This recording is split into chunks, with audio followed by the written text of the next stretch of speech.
And welcome to the Summit Women's Network talk show. Today we have Dr. Samuel Tyuluman with us. Some of you may remember him from being on our show last year. Excellent show. Dr. Tyuluman specializes, of course, in women. However, his practice is a little unique because as he aged, his practice aged with him, which is very, very unique. It is especially fortunate for us too, because we're older, and so he can provide a service for us that many OBGYNs cannot provide. And another good thing about it, if you have a spouse, significant other, boyfriend, whatever, he also treats them. Because of his hormone, has it been a year, 2 years? He opened up his hormone clinic. It's been longer than that. It's been longer than that? So he has a hormone clinic. And if you were here last year, you guys know the kind of things that happens at the hormone clinic. But we're going to talk about that a little bit today too. We're going to talk about all of the issues that you guys come up with, and that I come up with, and that Dr. Tyuluman comes up with. And by the way, we call him Dr. T. He is affectionately known as Dr. T. He is my OBGYN, and I think he's the best ever, just so you know. Dr. T, first of all, I want to welcome you to the show. Thank you for being here.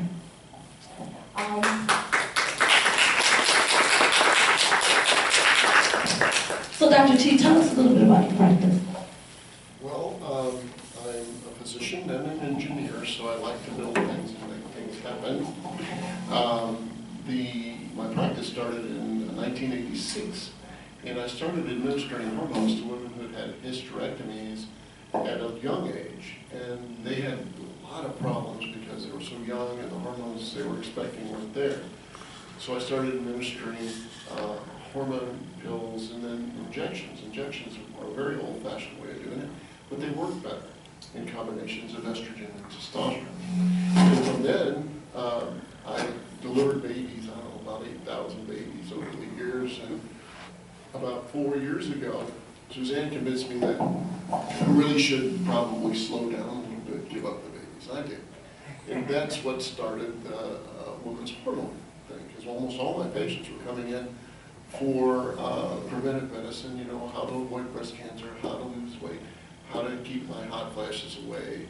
And no one was really out there, because about that time, or shortly before that, people were terrified of taking hormones. They were just terrified of it.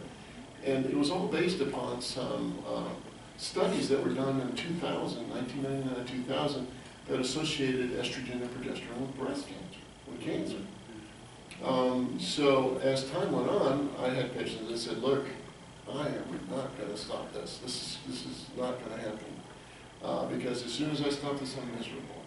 You know, I'm incontinent, I have sexual dysfunction, I can't sleep, I'm irritable, and I'll just take the chance. And so, reviewing all that literature, I went ahead and started treating them, and as time goes on, at least 2013, 2012, the National Institutes of Health started studying the risks of breast cancer from that study, and found that estrogen by itself actually lowered your risk for breast cancer, but it wasn't published. They didn't want to confuse anyone. Okay. So all these women are internists are taking them off their hormones because of that. Well, as time goes on, we begin to realize also that recent studies showed that in that same study, women who maintained a normal testosterone level throughout their lives had less breast cancer. So one thing I gave started giving in 1990 to these young women that were essentially castrated at a very young age, I gave them, they called it testediol, which is estrogen and testosterone combined and approved by the FDA, and I just gave it to them. They were delightfully happy with it. And I maintained that. And I look back, and I keep track of every single cancer patient I have, no matter what it is. Predominantly in my women's practice, it'd be breast cancer. Not one of them has developed cancer. In the last 10 years, I've had 43 breast cancers. Only 3 patients were on hormones. Okay? And I'll get into this later, but 15 of them had negative mammograms at the time of their diagnosis. So it's 30% false negative tests for mammograms. We need to talk about that a little bit, okay? Because there's got to be better ways to screen. So I look at that as part of a preventive care for breast cancer. It doesn't cause it, it may actually prevent it. So that's how this all got started, and it's called, I call it Women's, DFW, Designs for Wellness. Since I was an engineer, I like to design things. And Designs for Wellness, and I just kind of maneuver things through as we go and get more information from the researchers. I try to modify what I do for you based on that. And I'll share all that information with you if you want. You can give the office a call and we'll get packets out to you. I have all the recent literature on this, okay? So that's where I come from. I do this as a separate from my practice because Medicare doesn't think you need hormones, and you can't get them to pay for anything. If I give you a prescription, which they may or may not cover, some of the prescriptions are $100 a month. Okay, so what I did is I started a business that's just, you come in and pay cash for your hormone, $25 a month, and I get it all compounded at a compounding pharmacy that's certified, and we dispense it then like that. Depends. Now some people like to get gels and they get that compounded. It's an expensive route. But anyway, that's what happens, and you can come through there and actually get a reasonable cost for a hormone replacement. Yeah. Things have changed quite a bit in the last few years, and it's gotten very expensive. So, let's see. I have a couple questions here, but I imagine you have some questions as well. Okay. I have a question. My first question was about, you were talking about the young people and the estrogen, testosterone. So when we go through menopause or have a hysterectomy, we're depleted of both of those. Is that why a combination works better? Well, what it is with estrogen and testosterone is being the most dominant hormone in your body. If you look at your laboratories, it's measured in units 1,000 times higher than estrogen. What it comes from mostly is from the ovarian structure, the little scaffold that holds on to the eggs. That's where the testosterone is produced. So many people will have an elevated level or a normal level of testosterone even after menopause. And so they may not need any. But if they've had a hysterectomy and the ovaries are removed, then their testosterone level will be way down. Some women, even with ovaries, have a low testosterone level. So it depends. Sometimes it's good to check to see if they need it at all. Most people like the effects of it. It makes you have a sense of well-being, and it increases libido, it increases sexual function, it improves it. And so most people like that kind of thing, and makes them feel more normal, I think, is what people say. Dr. T, a lot of people have been contacting me about, the number one thing I've been hearing about just this time is hot flashes, menopause, night sweat. I've got, as a matter of fact, I think I have a letter here. And guys, I'm going to give you a chance to talk to Dr. Tyuluman too. But I have this one letter that I found quite interesting in. It's probably going to be a more than one answer. This is from Carla. She says, my question for Dr. Tyuluman has to deal with women's hormones, hot flashes, and why are the OBGYNs pushing to implant pellets under your skin, telling many women that it gives women a better sex drive and lowering her hot flashes and mood swings by 80%. I'd like to know if this is just a fad, and is there any truth in the hormone pellets? Well, there are 3 different ways, actually 4 different ways. One way I don't particularly like, that's the pills, because they can increase your risk for clotting. And you want to do this without causing any other problems. Pellets are pure estrogen compressed into a little pellet, and they slowly release over a 3-month period of time. Now, another way of doing that is an injection. which releases over a month, and it kind of mimics your normal monthly cycle, which is nice. And then there's a gel, which you apply every day, that has to be compounded for you with estrogen, testosterone. And if you just want the estrogen, you can get a commercial gel that will, you can apply every day. Now, the pellet fad, I don't know if it's a fad. Pellets have been around since the 40s. I mean, they've been around for a long time. It's just that there's a manufacturer out there that's been promoting it for a while, and then doctors have lined up to to insert pellets, and they find that they can charge a lot for the pellets, and it's a lot more expensive. Some people charge $500–600 every 3 months for pellets, and it's easy to convince somebody that's the very best way to do it. I can get pellets for about $35, and some people need more than one pellet, but it just goes under your skin and it releases real slow. What I'm finding is that people who really need high levels, consistent hormone release, some people get menstrual migraines. I don't know, when you had periods, you got terrible headaches just as your period came up. Those people are prone to see estrogen drops and be very symptomatic. They'll start getting bad headaches and things like that. And so even the injections going up and down, they'll require higher and higher and higher doses. And when they get to a certain point, I think it's probably better to give them a pellet, and they're willing to try it. And so I can place a pellet for them. The fad, I guess it's not really a fad. They've been around for a long time.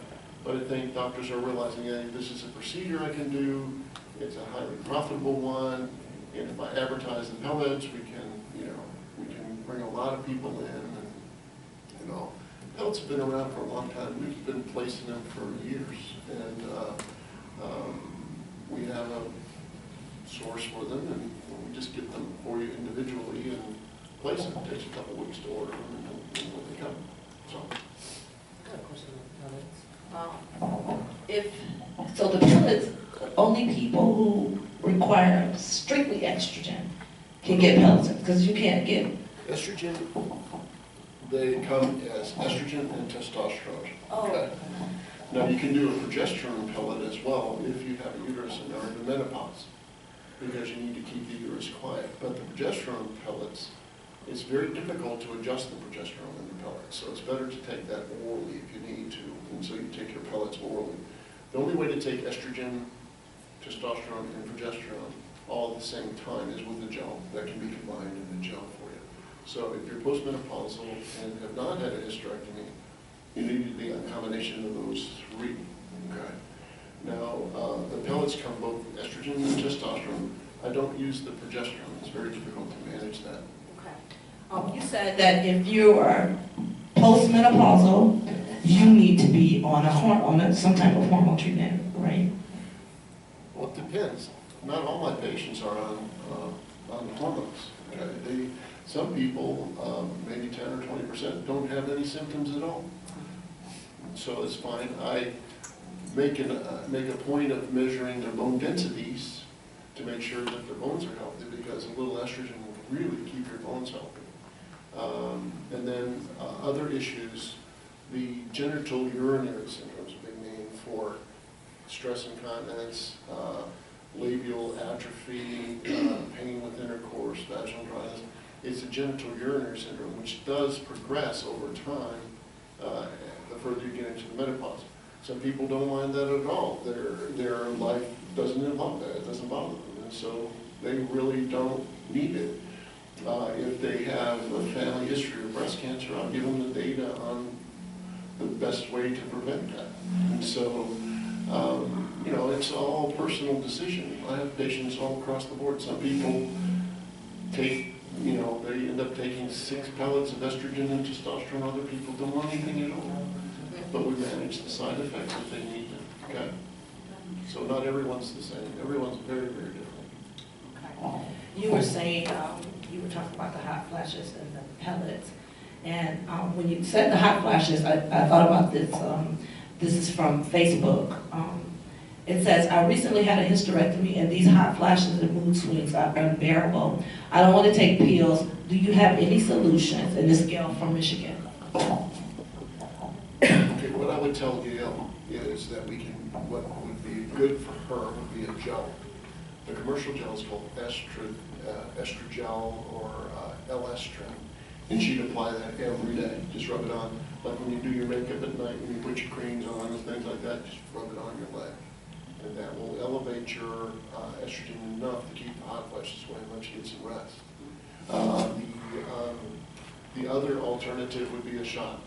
People just don't particularly like the shot business, but many people do because they don't have to rub the gel on every day.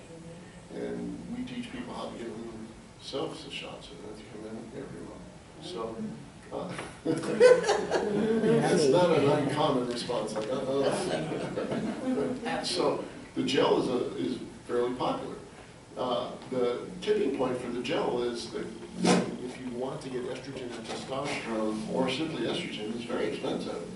The pharmaceutical companies have driven the prices way up for most of these drugs, and they're not covered. They're not covered, and so a lot of people find it difficult to afford that. So they usually change to injections. Is the most popular way to do that. So it's least expensive, and it gives you very good results. It's very manageable and adjustable too. Absolutely.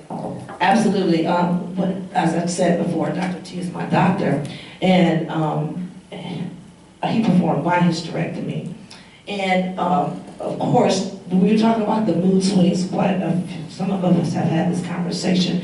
We've talked about the mood swings, and just from my personal experience, the mood swings, and I think I have something here about that, but the mood swings were really, really bad. I mean, they were so bad that Dr. T asked my husband, are you okay? He said, please do something with her. Right? He told him, please do something with her. So the mood swings and all of those things are very real, and most of you probably know that. So what first Dr. T gave me were the pills. Unfortunately, I couldn't take the pills. Some people can and some people can't. I wasn't able to take the pills. So that cream, that compound he told you about, fantastic. Works tremendously. It just gets very, like he said, it gets so costly. It's costly, and you have to have a compound chemist, which he'll take care of that for you. So I get the injections. And just like you guys said, when he asked me, I can send you and you can do this. No way. Shoot myself. So he said, well, here, tell Reggie to do it for you. I'm not letting him shoot me either. No, that is not going to happen. So yeah, we do need to make a choice on what we use. And I tell you, I love the injections. They don't hurt. His nurse is phenomenal. I don't even feel it till the next day. So guys, I know that you guys have questions, and please don't be shy. Don't be shy. Dr. T is all right. He's not going to bite you. So questions, here I come. But I just hear a rumor. He said,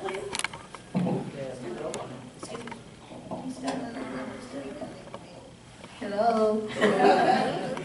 I hear rumors that hormone pills makes the face hair grow. Is that true or not? Let me see. She heard a rumor that hormone pills make the facial hair grow. Thank you for yeah. Like I was saying, testosterone comes from your ovary. It doesn't go down when you get older. Okay, that's what stimulates hair growth. Those little fine white hairs. Okay. Now, your testosterone is very high if you get the dark secondary beard-like hairs. Okay. The long ones is an issue. Your estrogen goes away, which suppresses that hair growth.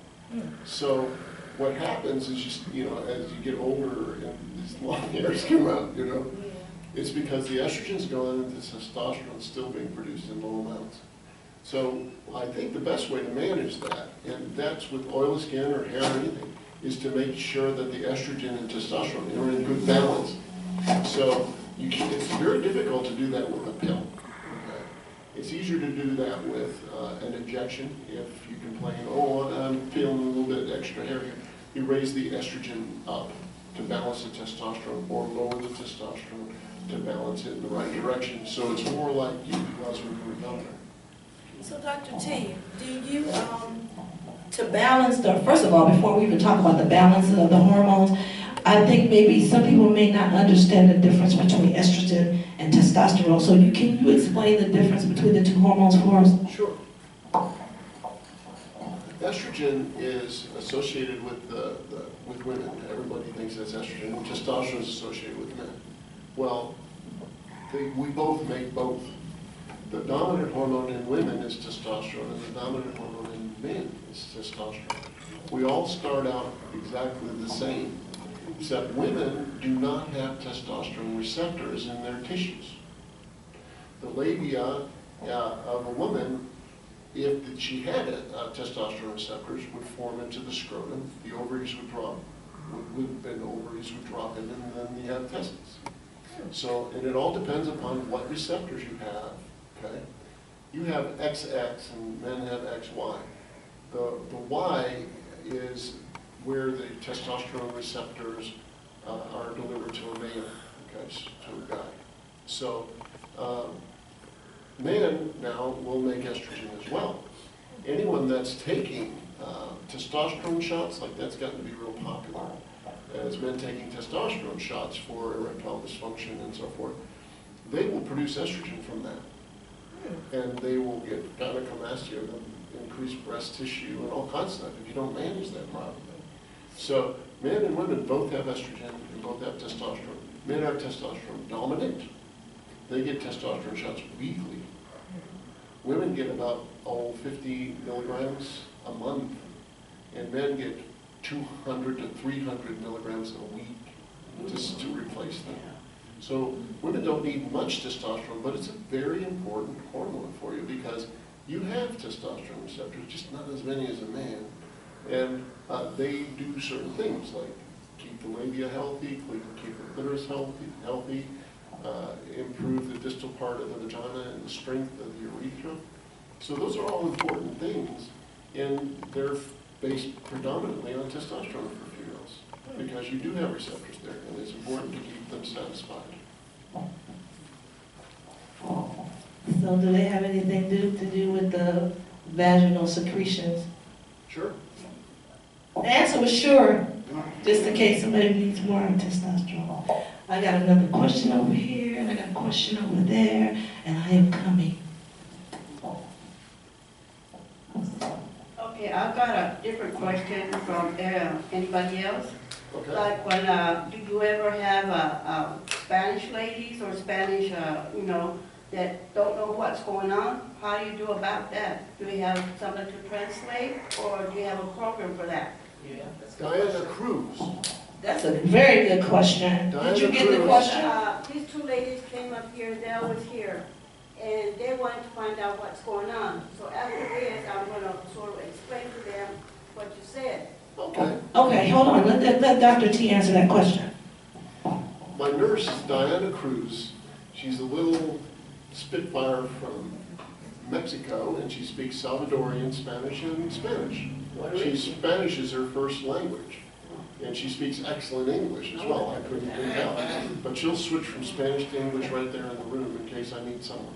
I speak a little bit of Spanish, but part in Spanish. It's like, are you sick? Where does it hurt? That's about it. And then the body parts get more complicated. I don't even know how to do that. But Diana is always there, and she administers the injections, and she tells me what's going on with the Spanish patients. And so that's how I handle that. Okay. Wow. I didn't even... Her English is so good, I had no idea that she spoke 3 languages. I had no idea. We got a question over here. Yeah, but where I'm sorry? is Diana? Where is she? She's in my office. Yeah, but you need to bring here. I should bring her here. I didn't know when. Okay, go ahead. I don't think you want to Okay. hear me speak Spanish, that's for sure. Excuse me. Yes, ma'am. Okay. I had a really bad time with my periods, and I was bleeding so much and all that. And then they put me on the pill. Okay, they put me on the pill for 1 month to stop the bleeding. I got a blood clot in my lungs, and I got a blood clot in my, chest. Right. And then he told me I could never ever take any hormones at all. So what you do in a case like that, you can't do anything. Well, what do you? I'm on nothing. That's a good question. That's an excellent question. So the sex drive is gone zoom. Say that out loud again, one more time. I like when I hear that word. That's the truth. The sex drive is not there. It hasn't been there since those years. Wow. So I'm doing nothing. And you're missing it. Yeah, I'm missing, right? You're darn right. I hear that 5 times a day, if not 10, okay? Now, the injections, okay, now I'd have to refer you to some literature from institutions that manage blood clots and so forth. That's why I don't like the pills, because I've been to all kinds of specialists. I had a period for so many years, and then they stopped for 4 years, and then they came back Yeah. after 4 years. I was all messed up. and they gave you the pill to stop. That's a very common thing to do, okay? If ever I give anybody a pill, especially the birth control pill, I require that they take an 81 milligram aspirin with it to prevent clotting, just in the general population. You may be at risk for clotting, and I have probably 5 patients that are at risk for clotting. What I do is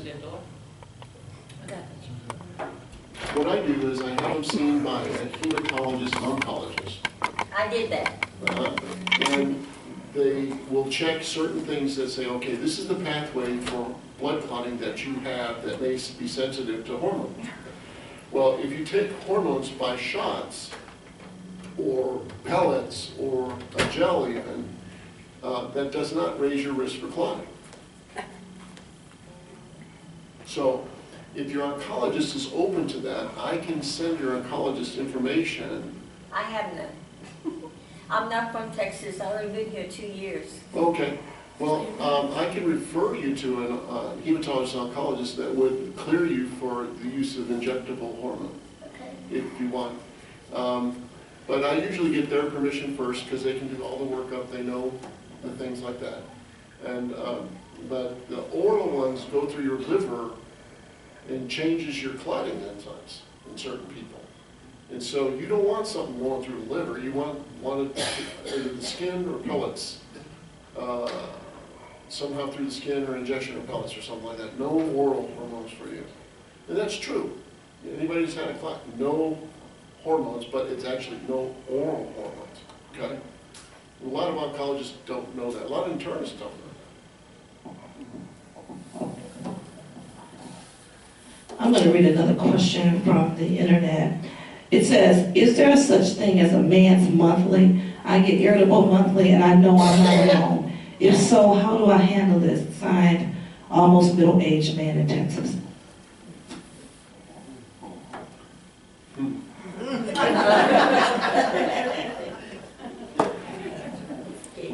I don't think I've seen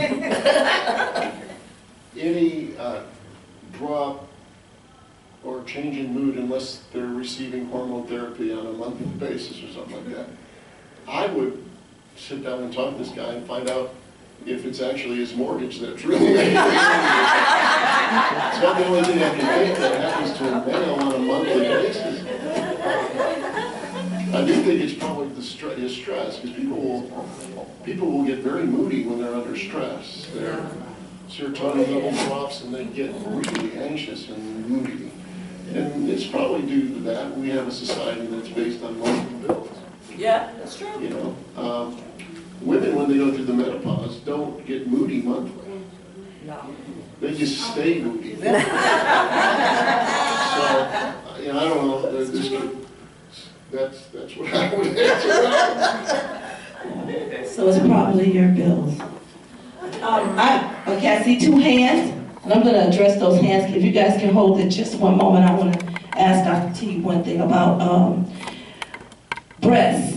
You know, we talk about breast cancer. Breast cancer is a big deal. don't forget your question. I'll put it back, Wanda. Recently, I discovered boils on the breast, and I found out they were very common. And so I did my research before I went to see my doctor, which I did go see immediately. And so, Doctor, tell us a little bit about these breasts, the boils on the breast. Also, about the little circle that we have, that we talked about, the circle where there are lymph nodes or something that could feel like pea-sized. This is really important, guys. First of all, we're going to talk about the boils on the breast that are very common. And then, when you do your self-exam, sometimes you may feel something that feels like the size of a pea, and in certain areas of your breast, Dr. T's going to tell you what happens. And this is very important information, okay? Okay. The boils are a staph infection. What that does is gets into the hair follicle there and then starts to bury itself in, and it forms a capsule, and the boil comes up and there's pus in it and everything. Now, they're more common on the bottom half of the breast, because the breast will sag down and there will be an intragenous fold, they call it. That develops moisture and you sweat and stays moist. That is a great growing ground for staph, okay, a staph infection. So what you want to do is keep that area dry. And I also suggest to my patients that they use a probiotic, either take it by mouth, something like that. It's just, you know, there's a lot of different ones out there. It's getting to be a very common term. So it's a capsule of bacteria. And this capsule of bacteria, if you get capsules of it, you can actually put the powder there after you shower once in a while, and it will keep the staph away. It gives it competitive, it gives the staph competition. And so it's a very naturalistic way to keep your body balanced with the right bacteria. You can't eliminate them, okay? You can't eliminate it. If you use antibacterial soap, you're wiping out those bacteria and the others, and then you're opened up to a bacterial infection, a staph possibly. So you do that a few times and you probably have a good colony. If you start to get a boil underneath there, take care of it, but then you're going to have to go back. Something has knocked off your protective bacteria. You need to keep a cold. Same with vaginitis and boils under the breast. Your body is protected by a layer of protective bacteria, and every time you take an antibiotic, it kills them all off, and whatever's loose in the environment starts to move in, and it can be very uncomfortable, and if not, make you sick, okay, especially if it's in your intestines and things. So you want to be careful with antibiotics. Do cultures, make sure your doctor's giving, you know, every time you get a cold, sit it out for a week, if you can tolerate it, maybe 2, before you take the antibiotic, because then you get cold, you know, it's a path to resistance to antibiotics. One patient that got a bladder infection, and she's been treating her sinuses for years, and we cultured her urine, and the bacteria that's growing in her urine is an E. coli, which is fine. And it's sensitive to 1 out of 15 antibiotics they tested. She was resistant to every single other one of them. Wow. So if she gets another infection and it's not sensitive to this antibiotic, we do nothing to treat her with, because she's taking antibiotics. Every time she goes to the doctor, she gets a sniffle, she gets an antibiotic, another antibiotic, and they give them to her. And I mean, this was the most remarkable culture I'd seen in sensitivity. She was sensitive to the antibiotic, I'd chosen an antibiotic that she was sensitive to, but things like levaquin, amoxicillin, ampicillin, augmentin, all resistant. And those were the ones she was getting for her sinuses. Wow. So she could get into trouble with the next serious infection she has. So what about the Wanda, I'm coming to you right after this. The breast? The breast, you know when you do your breast exam? Yeah, will you talk about that? That's really important, because you cannot be satisfied with a negative mammogram. 3 out of 10 breast cancers, 30% of breast cancers, do not have a positive mammogram. They send you home saying you're fine and you're not. So you got to do a good self-question. The mammogram picks up slow-growing tumors. It sees calcium. It's an X-ray. It sees calcium. No other Another cancer in your entire body is green with action, except for breast cancer. And it's not going to pick up anything that doesn't calcify. So you need to do something that will monitor lumps and bumps. Now, the structure of your breast is like a bicycle wheel, okay? You have spokes that come into the center, and the ducts that carry milk out go to the nipple like that. And there are little pockets that are like spokes on a wheel all the way around. Now, the interesting thing that you can see, and I kind of noticed this when I was in radiology in medical school, is the way that a radiologist reads your mammogram to see if there's anything wrong or not. What they do is they take the right side and the left side and they butt it up against each other. And they know there's something wrong if they don't look the same. Okay? If they're not mirrored image. They right and left and go like that, and then they look for differences in the two. Well, I started teaching people how to do that about 10, 15 years ago, how to check differences.